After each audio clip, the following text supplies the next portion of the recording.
Hello students, I am Pooja miss from Augustus education और आज हम देखने वाले हैं क्लास 9 के इंग्लिश कुमार भारती के 3.2 lesson reading works of art का part first Syed Haider Raza. Reading the work of art एक थ्योरी है पेंटिंग को रीड करने की। पेंटिंग को पढ़ना किसी बुक को पढ़ने जैसा ही होता है।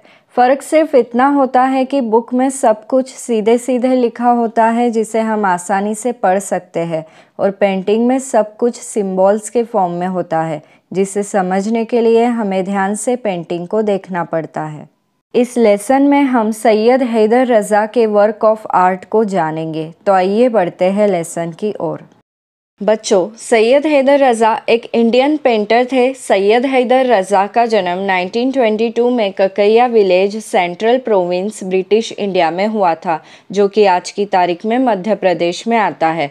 बच्चों, सैयद हैदर रज़ा का लोकप्रिय नाम रज़ा था और वो हिंदुस्तान के सबसे प्रसिद्ध कलाकार थे। रज़ा की पेंटिंग में हमें सिंपल ज्योमेट्रिकल शेप्स देखने मिलते हैं। ज्योमेट्रिकल शेप्स यानी कि उनकी पेंटिंग में हमें ज़्यादातर स्क्वायर, सर्कल, ट्रायंगल और रेक्टेंगल जैसे आकार देखने मिलते हैं। इसके अलावा उनके पेंटिंग्स में काफ़ी आकर्षित करने वाले भड़क रंग भरे होते हैं, और इन्हीं भड़कीले रंगों का कॉम्बिनेशन उनकी पेंटिंग्स में निकाली गई रचना को और भी ज़्यादा मनोहर बनाता है। रज़ा की पेंटिंग इतनी आकर्षित होती है कि किसी भी व्यक्ति का ध्यान अपनी ओर खींच ले। रज़ा की सारी निकाली गई पेंटिंग्स अगर हम चेक करें तो हम एक बात समझ पाएंगे कि उनकी सारी पेंटिंग्स में ब्लू और ऑरेंज कलर कंपलसरी होता है, कॉमन होता है। तो लेसन में आगे बढ़ने से पहले हम रज़ा की लेसन में पहले नंबर पर दी गई इस पेंटिंग को समझ लेते हैं। अगर हम इस पेंटिंग को देखें तो हमें इसमें दिखाई दे रहा है कि इसमें भी रज़ा ने ब्लू और ऑरेंज रंग भरा हुआ है। इस पेंटिंग का नाम है ज्योमेट्रिकल पेंटिंग। ये पेंटिंग बच्चों के लिए है। इस पेंटिंग में एक एक्टिविटी दी गई है जो बच्चों के लिए है। अगर हम इस पेंटिंग को ध्यान से देखें तो हमें इस पेंटिंग में स्क्वायर्स नज़र आते हैं। इस पेंटिंग में बच्चों के लिए जो एक्टिविटी बताई गई है वो ये है कि आप इन स्क्वायर्स में सर्कल बना सकते हो, स्क्वायर्स की हर एक साइड को टच करके। रज़ा ने अपने इस पेंटिंग करियर में कभी भी किसी जीते जागते इंसान की पेंटिंग नहीं निकाली। वो अपनी पेंटिंग में मानव आकृतियाँ नहीं निकाला करते थे और ना ही निसर्ग के किसी खूबसूरत नज़ारे को वो अपने पेंटिंग में कॉपी करते थे। रज़ा सिर्फ और सिर्फ एब्स्ट्रैक्ट स्टाइल की पेंटिंग ही निकाला करते थे। एब्स्ट्रैक्ट स्टाइल एक आर्ट है जो आंखों देखी रियलिटी को एज इट इज़ सीधे तौर पर पेंटिंग में रिप्रेजेंट नहीं करता है, बल्कि ये आर्ट आंखों देखी रियलिटी पेंटिंग में बताने के लिए कुछ आकार या रंग और हाव भाव के चिन्ह और इशारे के चिन्ह को यूज़ करता है। बच्चों, एब्स्ट्रैक्ट आर्ट में किसी पर्सन या नेचुरल सीन की पेंटिंग नहीं निकाली जाती है। पेंटिंग में बहुत से टाइप के आर्ट होते हैं, जैसे कि एग्जाम्पल के लिए हम एक आर्ट का टाइप देख लेते हैं, रियलिज़म आर्ट, जिसमें रियल लाइफ की चीज़ों की पोर्ट्रेट निकाली जाती है। वही फोटो रियलिज़म आर्ट में ऐसी चीज़ों पर पेंटिंग निकाली जाती है जो कि रियल नहीं है, लेकिन उन्हें इतनी खूबसूरती से बनाया होता है कि वो रियल लगती है। इस दोनों आर्ट को एक्सप्लेन करने के पीछे मेरा मतलब है कि रियलिज़म और फोटो रियलिज़म एक ऐसा आर्ट है जिसे हम बस एक बार देखकर समझ सकते हैं कि पेंटिंग में क्या निकाला गया है या पेंटर हमें क्या समझाने की कोशिश कर रहे हैं। लेकिन अगर हम एब्स्ट्रैक्ट आर्ट की बात करें तो ये आर्ट एक बार देखने पर समझ में नहीं आता है, और इसके शेप्स देखकर हम ये भी नहीं समझ पाते हैं कि पेंटर इस पेंटिंग द्वारा हमें क्या मैसेज देना चाहते हैं।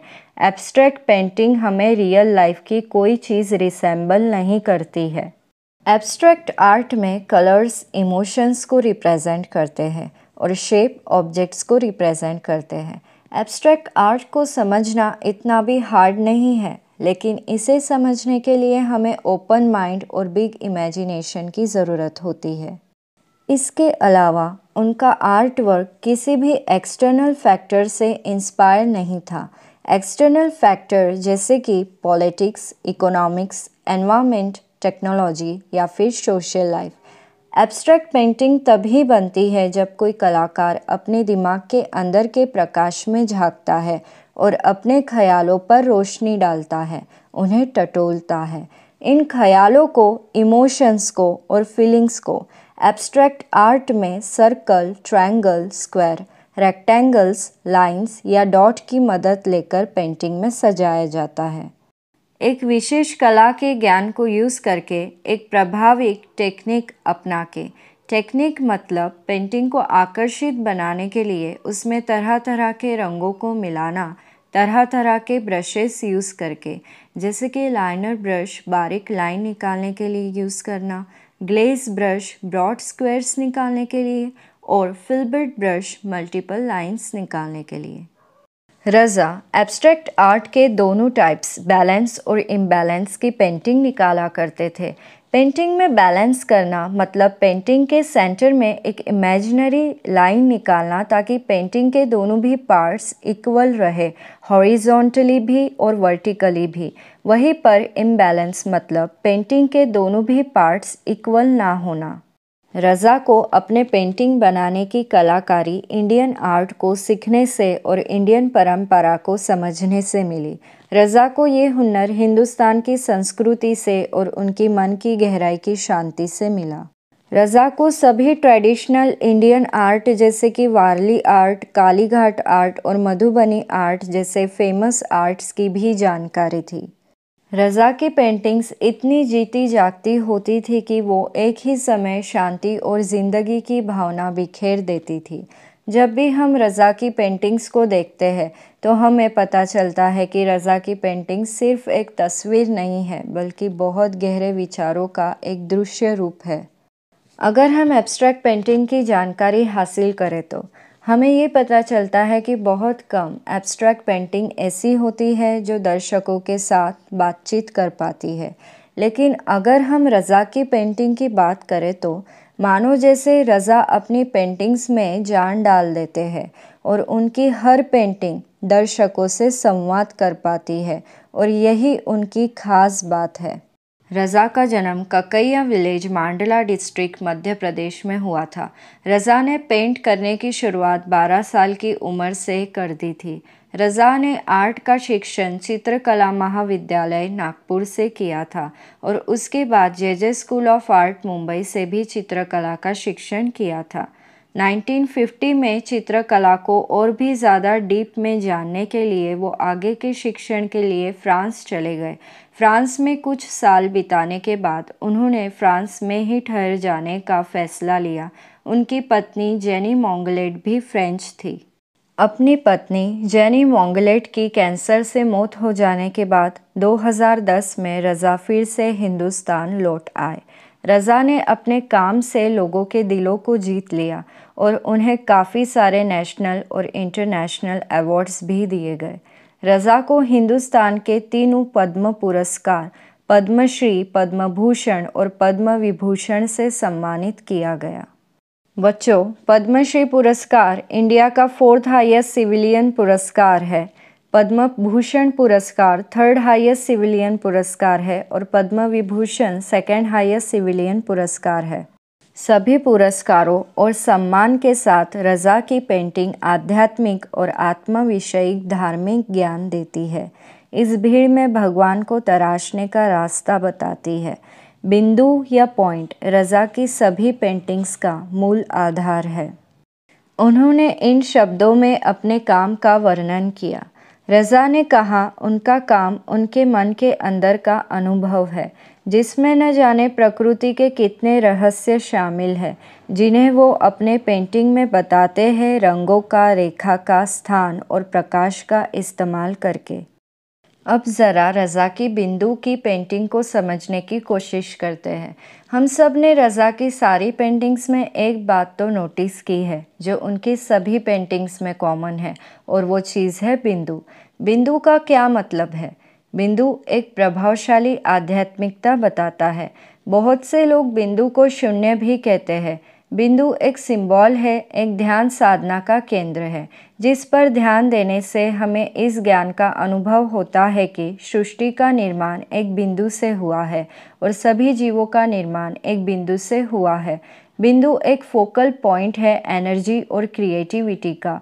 रज़ा अपनी हर पेंटिंग में बिंदु इसलिए डालते थे क्योंकि बिंदु सत्यता का प्रतीक है और इससे उनकी पेंटिंग को इंडियन फ्लेवर भी मिलता है और बिंदु को अपने हर एक पेंटिंग में डालने का एक और कारण है।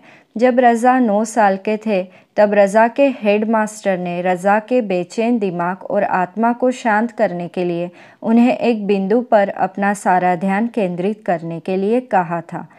रज़ा की बिंदु की पेंटिंग यही बताती है कि किस तरह हर एक चीज़ की शुरुआत एक बिंदु से हुई है और उसका अंत भी बिंदु से ही होगा।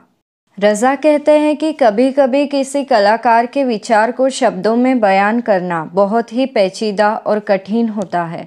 एक कलाकार के लिए सबसे प्रभावी माध्यम संपर्क का उसका काम होता है, जैसे कि रज़ा की पेंटिंग्स। रज़ा बहुत अच्छी क्रिएटिविटी करते थे। रज़ा की पेंटिंग्स बहुत अर्थपूर्ण है। ये ग्रेट आर्टिस्ट 23 जुलाई 2016 में 94 ईयर्स की उम्र में दुनिया को छोड़कर हमेशा हमेशा के लिए चले गए, अपने पीछे दिल को छू लेने वाली विरासत पेंटिंग के तौर पर छोड़कर, जो कि असाधारण रचना चित्रित करती है। लेसन में दी गई इस लास्ट पेंटिंग का मतलब भी देख लेते हैं। इस पेंटिंग का नाम है सूर्य नमस्कार। ये पेंटिंग सूर्य के डिफरेंट फेजेस बताती है और पेंटिंग के सेंटर में जो ब्लैक सर्कल बताई गई है वो ये दर्शाती है कि सूर्य की रोशनी से ही पृथ्वी पर जीवन है। इसी के साथ लेसन का पार्ट फर्स्ट फिनिश होता है। जल्द मुलाकात होगी लेसन के पार्ट सेकंड में। अगर आप मेरे चैनल पर नए हैं तो मेरे चैनल को ज़रूर सब्सक्राइब करें। अगर आपको मेरी वीडियो अच्छी लगी हो तो मेरी वीडियो को ज़रूर लाइक करें और शेयर करें अपने दोस्तों के साथ और बेल आइकन प्रेस करना ना भूलें।